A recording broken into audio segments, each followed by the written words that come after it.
સુરતના ગોડાદરા વિસ્તારની અંદર આમ આદમી પાર્ટીની જાહેર સભાનું આજે આયોજન કરવામાં આવ્યું છે અને આ જ્યારે જાહેર સભા યોજાય એ પહેલા જ આમ આદમી પાર્ટીના નેતાઓનો સખત વિરોધ થઈ રહ્યો છે। જે બેનર લગાવવામાં આવ્યા છે એમને પણ તોડી પાડવામાં આવ્યા છે, એમના ઉપર કાળી શાહી લગાવવામાં આવી છે। હવે કેમ આવું થયું છે તેમની વિગતે ચર્ચા કરીએ।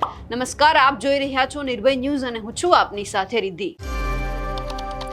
સુરતના ગોડાદરા વિસ્તારની અંદર આમ આદમી પાર્ટીએ એક જાહેર જનસભાનું આયોજન કર્યું, પરંતુ પોસ્ટર છે એમણે જે મૂક્યા હતા એમની જ સામે કોઈ બીજા વ્યક્તિ છે રાતોરાત બીજા એક નવા પોસ્ટર બનાવી અને મૂકી દીધા। અને એમાં ખાસ કરીને જે આમ આદમી પાર્ટીના જે નેતાઓ છે એમનું જે એક ઓરિજિનલ પોસ્ટર હતું એ તો મૂકવામાં આવ્યું હતું, પરંતુ એમની જ સાથે કોઈકે નકલી બનાવ્યું અને જેટલા પણ નેતાના પોસ્ટરમાં ફોટા હતા એ તમામની માથે એમને ટોપી પહેરાવી દેવામાં આવી અને એ જ પછી એ ફોટા છે તે પણ ક્યાંક મૂકવામાં આવી। એમને સખત વિરોધ થઈ રહ્યો છે, કાળી શાહી પણ લગાવવામાં આવી છે। સૌથી પહેલા જે એક આખું પોસ્ટર જે એમણે નિમંત્રણ પત્રિકા બનાવી હતી કે બસ બહુત હુઆ, શ્રવણ જોશી निर्दोष है, सूरत मांगे न्याय, भ्रष्टाचार के खिलाफ आवाज बुलंद करे। आज 8 तारीखे शांतनु रेसिडेंसी के सामने खोडियार चौक गोडादरा विस्ताરમાં જાહેર જનસભાનું આયોજન હતું। ઈસુદાન ગઢવી, ગોપાલ ઇટાલિયા, મનોજ સોરઠિયા અને ચૈતર વસાવા આ ચાર ચહેરા છે આ પોસ્ટરની અંદર તમને દેખાઈ રહ્યા છે।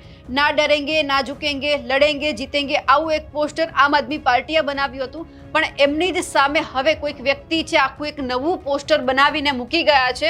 નિમંત્રણ पत्रिका आपका हार्दिक स्वागत है, 8 जनवरी गुरुवार शाम 8 बजे शांतनु रेसिडेंसी के सामने खोडियार चौक गोडादरा। विशेष उपस्थिति ईसुदान गढ़वी, गोपाल इटालिया, मनोज सोरठिया, चैतर वसावा। आज चार चेहरा છે ફોટા એડિટ કરીને એમને ટોપી પહેરાવીને મૂકવામાં આવ્યા છે અને નિમંત્રક લખવામાં આવ્યું છે મીઠી ખાડી મુસ્લિમ સમાજ સુરત। હવે જે આમ આદમી પાર્ટીના નેતાઓ છે એવું કહી રહ્યા છે કે આ અમે નથી કર્યું, પરંતુ કોઈક બીજા વ્યક્તિ છે બનાવીને મૂકી ગયા છે। હવે જ્યારે આખો મામલો સામે આવ્યો છે ક્યાંક એવું લાગી રહ્યું છે કે જે આખી જાહેર સભા છે વિવાદોના વમળમાં ફસાઈ રહી છે।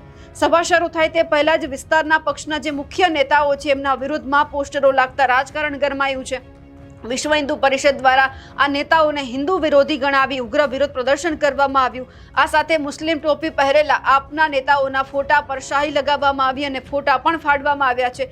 આજે સાંજે 8 વાગે આ તમામ લોકોની જાહેર સભા હતી અને કહેવામાં આવ્યું છે કે એક મુઘલોની આમ સભા છે એવું વીએચપીના કાર્યકર્તાઓ કહી રહ્યા છે કે જેમ બાબર અને ઔરંગઝેબ છે અહીં આવીને ધીરે ધીરે પોતાનો પગ પેસારો કરતા હતા, એવી જ રીતે આમ આદમી પાર્ટી પોતાનો પગ પેસારો કરવાની કોશિશ કરી રહી છે। આજે અહીંયા આવ્યા છે, કાલે તેમની પાછળ વિધર્મીઓ આવશે, પછી અહીં લવ જેહાદના કિસ્સાઓ ચાલુ થઈ જશે, ચેન સ્નેચિંગ જેવી અનેક ઘટનાઓ અહીંયા બનશે। હવે સૌથી પહેલા તો જે એક આખો આ મામલો સામે આવ્યો છે એમાં સૌથી પહેલા દ્રશ્ય ઉપર નજર કરીએ કે જ્યાં આ તમામ પોસ્ટર ફાડવામાં આવ્યા છે, કાળી શાહી લગાવવામાં આવી છે અને એ જ પછી વીએચપીના નેતા શું કહી રહ્યા છે તે પણ સાંભળીએ। मेरा नाम जय शर्मा है। कल गोडादरा विस्तार में एक मुगलों की आम सभा है। जैसे आम आदमी पार्टी जो गोपाल इटालिया जो सनातन धर्म विरोधी आदमी है, जो हमेशा धर्म का दुष्प्रचार करता रहा है, कभी हमारी भगवत गीता का अपमान करता है, कभी हमारे कथावाचकों का अपमान करता है, ऐसा व्यक्ति कल गोडादरा में आकर अपनी पार्टी को लेकर यहाँ राजनीति चमकाने के लिए आम सभा करने की एक बैनर हमने अभी देखा। आप देख सकते हो जैसे टोपी पहन के ये बैनर ये लोग ने लगाए हैं। इसका पूरा गोडादरा विस्तार के सनातनी भाइयों ने इसका पुरजोर विरोध किया है और अगर ये कल आकर यहाँ पे ऐसी आम सभा करेंगे तो हम इसका कल भी पुरजोर विरोध करेंगे। जैसे मुगल और बाबर आकर अपने धीरे धीरे पाँव पसारते थे, वैसे वैसे ये आम आदमी पार्टी अपना पाँव पसारने की कोशिश करी है। आज ये आए हैं, कल इनके पीछे पीछे विधर्मी आएंगे, फिर हमारे यहाँ लव जिहाद के किस्से चालू हो जाएंगे, हमारे यहाँ चेन चोरी वगैरह ऐसे अनेकों घटनाएं चालू हो जाएगी। हम चाहते हैं कि हिंदू बहुमूल्य विस्तार है, सभी प्रशासन से निवेदन करना चाहते हैं कि इस आम सभा का बंद करावे और इन विधर्मियों को यहाँ से धक्का देकर बाहर निकाले। हमारे विस्तार हिंदू बहुमूल्य विस्तार है, यहाँ पे इनकी नो एंट्री है। जय श्री राम, भारत माता की जय, वंदे मातरम। હવે આખી ઘટના સામે આવી જ્યારે મેં સુરત શહેર પ્રમુખ સાથે વાતચીત કરી, તેઓ શું કહી રહ્યા છે તે પણ સાંભળીએ। મારી સાથે અત્યારે સુરત શહેર પ્રમુખ આમ આદમી પાર્ટીના નેતા જોડાયેલા છે। ધર્મેશભાઈ, સૌથી પહેલા સવાલ કે આજે જ્યારે આ તમારું એક આયોજન કરવામાં આવ્યું સભાનું, એમના જે પોસ્ટર વાયરલ થયા એમનો સખત વિરોધ થઈ રહ્યો છે, આ મામલો શું છે? આમ આદમી પાર્ટી સુરતના લિંબાયત વિસ્તારમાં ગોડાદરામાં પરિવર્તન જનસભા કરવા જઈ રહી છે અને આ વિસ્તાર એટલે વોર્ડ નંબર 25, 26, 27 નો વિસ્તાર। લિંબાયતના ધારાસભ્ય શ્રીમતી સંગીતાબેન પાટીલના મત વિસ્તારનો આ વિસ્તાર છે અને અહીંયા આમ આદમી પાર્ટીને લોકો આવકારી રહ્યા છે। છેલ્લા 5-7 દિવસથી જે રીતે પ્રચારને વેગ મળ્યો છે, જે રીતે લોકો આવકારી રહ્યા છે, એટલે એમને ડર લાગ્યો છે. અહીંયા તો આમ આદમી પાર્ટી મજબૂત બની રહી છે. લોકો સોસાયટીમાં અમને બોલાવી રહ્યા છે. એક સોસાયટીમાં 150, 200 માણસોની સભા થઈ રહી છે. રાશનની રેલી લોકો કાઢી રહ્યા છે કે અમને અમારું રાશન નથી મળતું ને આમ આદમી પાર્ટીની લોકો આવી ફરિયાદ કરે છે ને અમે એનું રાશન અપાવીએ છીએ. એક મંદિર છે, આસપાસ દાદાનું મંદિર છે, જ્યાં સભા છે એનાથી બિલકુલ નજીકમાં. આસપાસ દાદાની મંદિરની આસપાસમાં ગૌ માંસ, મટન ખુલ્લામાં વેચાય છે. અમને ત્યાંની આસપાસની સોસાયટીના લોકોએ બોલાવ્યા કે ભાઈ અમને આ દૂષણથી છુટકારો મેળવવો, અમે એમના માટે લડીએ છીએ. એટલે અમારી લોકપ્રિયતા ત્યાં બની રહી છે. એટલે આ લોકોની અંદર એક ડર બી છે કે આ તો ઘર કરી જશે, અહીંયા અમારો ગઢ સરકી જશે, અમારી જમીન સરકી રહી છે. એટલે અમુક અસામાજિક લોકોને આગળ કરી અને અમારો વિરોધ કરવાનું ષડયંત્ર ગોઠવવામાં આવ્યું. અમારા જે પોસ્ટરો બનેલા છે જેની અમે સુરત મહાનગરપાલિકામાં પરમિશન લઈ અને અમારા પોસ્ટરો લગાવ્યા છે અલગ અલગ વિસ્તારમાં, આ પોસ્ટરની કોપી કરી એ લોકોએ બીજા અલગ બેનર બનાવ્યા. આ બેનરમાં અમારા નેતાઓ માનનીય શ્રી સુદાનભાઈ ગઢવી, શ્રી ગોપાલભાઈ ઇટાલિયા, ચૈતરભાઈ વસાવા અને મનોજભાઈ સોરઠિયા, અમારા આ 4 પ્રદેશ નેતાઓ આ સભાની અંદર વિશેષ ઉપસ્થિત રહેવાના છે. આ 4 નેતાઓના ફોટા ઉપર એટલે એમના માથા ઉપર ટોપી પહેરાવી દીધી, એડિટ કરી દીધી, મોફ કરી દીધું. એ તમે ફોટો જોશો તો ખબર પડશે કે એડિટ કરવામાં આવ્યું. અને નીચે લખવામાં આવ્યું સમસ્ત મુસ્લિમ સંઘ એમ કરીને બહુ મોટું પોસ્ટર હોર્ડિંગ ત્યાં મારી દીધું. અને પછી ત્યાં એ લોકો પહોંચે છે કે જુઓ આ કેવા છે, આ મુસ્લિમનું લખે છે, ફલાણા છે, હિન્દુના વિરોધી છે એમ કરીને કાળી સ્યાહી ફેંકે છે, લોકોને ઉશ્કેરે છે, ઉશ્કેરણીજનક ભાષણ કરે છે, એને સોશિયલ મીડિયામાં વાયરલ કરે છે. અને એક ભાઈ કોઈ એવું બોલે છે કે આ લોકો સનાતનીના વિરોધી છે. એવી રીતે દર વર્ષે રાવણને બાળીને વિરોધ કરવામાં આવે છે. અમે પણ આ સભાની અંદર જો એ લોકો આવશે તો અમે એનો વિરોધ કરીશું. એનો અર્થ એમ થયો આ લોકો હિંસા ભડકાવવા માંગે છે, આ વિસ્તારના લોકોને ડરાવવા માંગે છે. આ વિસ્તારના લોકો જે આમ આદમી પાર્ટી તરફ જોડાઈ રહ્યા છે, આમ આદમી પાર્ટીને પોતાની પાર્ટી માનીને પસંદ કરી રહ્યા છે, એવા લોકોને ડરાવવાના આશય સાથે આ લોકો ધમકી ભર્યા મેસેજ વાયરલ કરે છે. અને આ બાબતની ફરિયાદ પણ અમે ગત રાત્રે ગોડાદરા પોલીસ સ્ટેશનમાં રૂબરૂમાં પીઆઈ સાહેબને મળીને લેખિતમાં આપી દીધી છે. પોલીસ અમને એવું આશ્વાસન આપ્યું છે કે આ તમામ બાબતની કાર્યવાહી થશે, અમે એની તપાસ કરશું અને આમાં જે કોઈ પણ ગુનેગાર હશે એના ઉપર કાયદેસરની કાર્યવાહી કરવામાં આવશે. અમે એવી માંગ કરી છે કે આ બેનરો જેણે બનાવ્યા છે એની તપાસ થવી જોઈએ. આ બેનરો બન્યા ક્યાં, કોના કહેવાથી બનાવવામાં આવ્યા અને કોને લગાવ્યા, આ તમામ બાબતની તપાસ પોલીસ ધારે તો પોલીસ એટલી સક્ષમ છે કે આ તમામ બાબતની તપાસ કરી જ શકે. જો એમને રાજકીય દબાણ ન આવે તો અમે એવી આશા રાખીએ છીએ કે પોલીસ આ બાબતની તપાસ કરશે. કોઈ પણ જાતના રાજકીય દબાણ વગર કાયદેસરની કાર્યવાહી કરવામાં આવશે, અમને એવી આશા છે. એટલે જ્યારે આ સભાનું આયોજન કઈ બાબતે કરવામાં આવ્યું છે? કારણ કે પોસ્ટરમાં લખેલું છે શ્રવણ જોશી નિર્દોષ છે, એમને ન્યાય મળે એ માટેનું છે. શ્રવણ જોશી જે છે આ વિસ્તારના અમારા યુવા મોરચાના મહામંત્રી છે. આ વિસ્તારના લોકો માટે લડતા એવા છે જેમને રાશન નથી મળતું તો રાશન અપાવવાનું કામ કરે છે, રાશન માફિયાઓના વિરોધમાં લડે છે. શરાબ માફિયાઓ છે તો શરાબ માફિયાઓના વિરોધમાં લડે છે.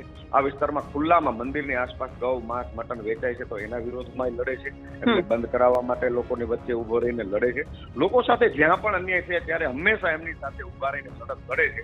એટલે પોલીસે અને ભાજપે મળી એમને ફસાવ્યા, એમના વિરોધમાં કોઈ પુરાવા ન મળ્યા એટલે એના એક મિત્રને દબોચ્યો, મિત્રને મારવામાં આવ્યો અને મારીને એમના પાસેથી જબરદસ્તી કબૂલાત કરાવવામાં આવ્યું કે શ્રવણકુમાર જોશી એના દ્વારા પૈસા ઉઘરાવે છે.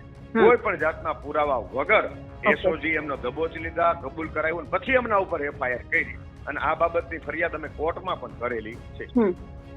એના અનુસંધાને આ વિસ્તારના લોકોને અમે એમ કીધું કે અમે તમારી સાથે છીએ, તમારી સાથે ઉભા રહીશું, તાકાતથી ઉભા રહીશું. આ વિસ્તારના લોકોને ગુંડાઓ દબંગો છે એમની ચુંગાલમાંથી મુક્ત કરાવીને રહીશું. આખા લિંબાયતને ગુંડાઓના ત્રાસથી મુક્ત કરાવવાના આશય સાથે આખી પરિવર્તન જનસભાનું આયોજન છે. બિલકુલ ધર્મેશભાઈ, આપ અમારી સાથે જોડાયા, આપનો ખૂબ ખૂબ આભાર.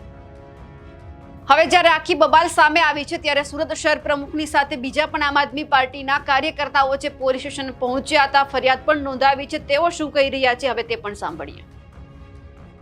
આજે એટલે કે તારીખ 8/1/2026 અને લગભગ 1:45 વાગ્યાની આસપાસનો આ સમય, રાત્રિનો સમય, આજે ભારતીય જનતા પાર્ટી સાથે જોડાયેલા અમુક અસામાજિક લોકોએ આમ આદમી પાર્ટીની જે જનસભા થવા જઈ રહી છે એ જનસભાની કોપી મારી પોતાની રીતે બેનરો બનાવી અમારા નેતાઓ એમના ફોટાઓ મોફ કરી, એમના માથા ઉપર ટોપી લગાડી અને બેનરો બનાવી અને લોકોને ઉશ્કેરવાના પ્રયાસો કર્યા, વિસ્તારમાં વૈમનસ્યતા ફેલાવવાના પ્રયાસો કર્યા અને તમામ લોકોએ ખુલ્લેઆમ સોશિયલ મીડિયાના માધ્યમથી ધમકી આપી કે જેવી રીતે દર વર્ષે રાવણને બાળવામાં આવે છે એવી જ રીતના અમે આવતીકાલે આમ આદમી પાર્ટીના નેતા ગોપાલભાઈ ઇટાલિયા અને અન્ય નેતાઓનો વિરોધ કરીશું. ત્યારે અમને એ સમજાતું નથી કે ભારતીય જનતા પાર્ટી સાથે જોડાયેલા લિંબાયત વિસ્તારના અને આ વિસ્તારના 84 વિસ્તારના આ લોકોને આટલી બધી વૈમનસ્યતા ફેલાવવાનો અધિકાર આપ્યો કોણે? આ વૈમનસ્યતા ફેલાવવાનો રસ આટલો બધો એમને શા માટે છે? આ બહુ સમજવા જેવું છે. આમ આદમી પાર્ટી આ વિસ્તારમાં આજે એટલે કે 8 તારીખે સાંજે 8 વાગે ગોડાદરા વિસ્તારના ખોડિયાર ચોક સાથે પરિવર્તન જનસભા કરવા જઈ રહી છે. આ વિસ્તારના ધારાસભ્યો, આ વિસ્તારના કોર્પોરેટરોના પેટમાં તેલ રેડાયું. એમને ખબર પડી ગઈ કે આ વિસ્તારના લોકો, રાજસ્થાની સમાજના લોકો આ સભાની અંદર જવાના છે. મહારાષ્ટ્રના મરાઠી સમાજના લોકો આ સભામાં મોટી સંખ્યામાં જવાના છે. ઉત્તર ભારતીય લોકો જે આ વિસ્તારની અંદર રહે છે એમની અંદર પણ આમ આદમી પાર્ટીને લઈ અને ખૂબ જ લોકપ્રિયતા વધી છે, એ લોકો પણ જવાના છે. આ વિસ્તારની અંદર રહેતા ગુજરાતના અલગ અલગ સમાજના લોકો, આહિર સમાજ, દેસાઈ સમાજ, માલધારી સમાજ, આ લોકો પણ સભામાં જવાના છે. એટલે કોઈ પણ હિસાબે, કોઈ પણ ભોગે આ સભાને રોકવામાં આવે, આ સભાને ડિસ્ટર્બ કરવામાં આવે, લોકોની અંદર ભયનો માહોલ બનાવવામાં આવે, આ આશય સાથે અમુક અસામાજિક લોકો એમણે વૈમનસ્યતા ફેલાવવાના પ્રયાસો કર્યા છે. એ તમામ લોકોને વિરોધમાં અમારા આમ આદમી પાર્ટીના નેતા અને નવસારી લોકસભાના ઇન્ચાર્જ એવા શ્રી પંકજભાઈ તાયડે લેખિતમાં ગોડાદરા પોલીસ સ્ટેશનમાં ફરિયાદ આપી છે. અમે સૌ આમ આદમી પાર્ટીના લોકોએ, કાર્યકર્તાઓએ, નેતાઓએ રૂબરૂ માનનીય પીઆઈ સાહેબને રૂબરૂ મળી અને રજૂઆત કરી છે કે આ વૈમનસ્યતા ફેલાવતા લોકો ખોટા ફોટા મોર્ફ કરી અમારા આમ આદમી પાર્ટીના ખોટા લેભાગુ જેવા બેનરો જાતે બનાવી અને અમને બદનામ કરવાના આશય સાથે બેનરો બનાવ્યા છે. આ બેનરો કોણે બનાવ્યા, કોના કહેવાથી બનાવ્યા, આ બેનરો લગાવ્યા કોણે, એના ઉપર ટોપી મોફ કરીને કોણે લગાવી, આ વૈમનસ્યતા ફેલાવવામાં અગ્રેસર કોણ કોણ છે એની તપાસ થવી જોઈએ. એમના ઉપર કાયદેસરની કાર્યવાહી થાય. એ આજે અત્યારે મધરાત્રે આમ આદમી પાર્ટીના અમે સૌ આગેવાનોએ ફરિયાદ કરી છે. પંકજભાઈ તાયડેએ પોતે લેખિતમાં ફરિયાદ કરી અને ફરિયાદી બન્યા છે. અમે એવી આશા રાખી છીએ કે લોકશાહીના ચોપડે લખાયેલા ચોપડા, એમના નિયમો, એમના કાયદા શાસક હોય કે વિપક્ષ હોય, કોઈ પણ વ્યક્તિ હોય, તમામ માટે એક જ સરખા લાગુ પડે છે.